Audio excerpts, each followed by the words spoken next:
The bath time chaos had settled, and there we were at opposite ends of the couch, like two islands adrift.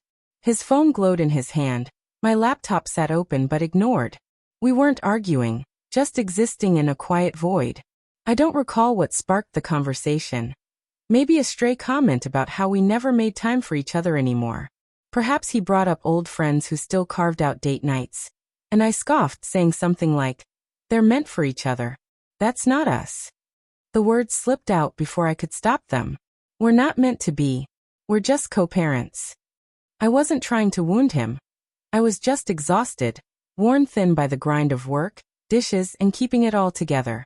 Somewhere along the way, we'd stopped being a couple and became a team of task managers, mom and dad instead of us. Saying it aloud felt like acknowledging a truth we'd both been avoiding, but to him, it wasn't a revelation, it was a verdict. He looked at me, his eyes heavy, and gave a nod so faint it broke something in me. Then came the silence. Not sharp or bitter, just empty, like the room had forgotten how to breathe. The next morning he was up before dawn, making pancakes for the kids, packing their lunches, folding their clothes with the same care he always did. But when I stepped out of the shower, I saw it. The closet door ajar, a duffel bag half-packed on the bed, his drawers nearly empty. On the dresser, his wedding ring glinted, cold and still. No note, no words, just that ring, saying everything he didn't.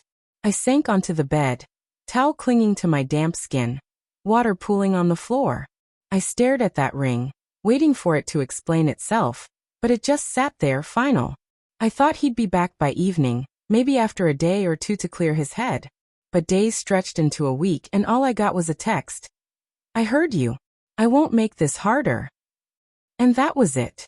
I told myself I should feel free, that I'd been honest, that maybe we'd both find someone who fit better, who loved better. But the truth crept in at night when the house was too quiet.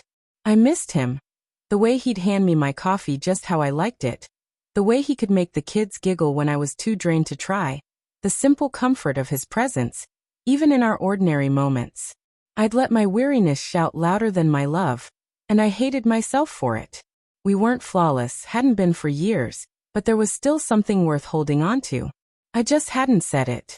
Being parents had woven our lives so tightly together, shared routines, shared battles, that I couldn't tell where love stopped and habit started.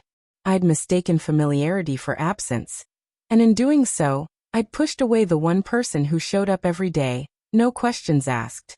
He didn't fight or call me heartless. He just left, because I'd made him feel like an obligation, not a partner. Weeks went by. The kids asked where he was, and I mumbled practice lines. "He's staying somewhere else for now. We're sorting things out." But alone after bedtime, I sat in the dark, replaying those words. We're not meant to be. We're just co-parents. They felt less true each time, more like a betrayal of what we'd built. He wasn't just anything. He was the man who held me through sleepless nights of postpartum fog, who learned to braid our daughter's hair with more patience than I had, who carried the weight of our miscarriage without making it about himself. He was love, steady and unspoken, and I'd been too blind to see it. I typed out a message one night, my hands trembling. I said something true but incomplete. "I'm scared, I'm tired, but I miss you. You're not just their dad. You're the one I want to navigate life with. I'm sorry I didn't say it sooner." I never sent it. Maybe he's found peace now, a kind I couldn't give him while I was drowning in my own silence. Maybe the door I closed is one he doesn't want to reopen. But I had to write it, even if it's too late. Here's what I've learned. Truth without kindness can sound like dismissal. Honesty without care can feel like farewell. Words linger in someone's heart long after you've forgotten them.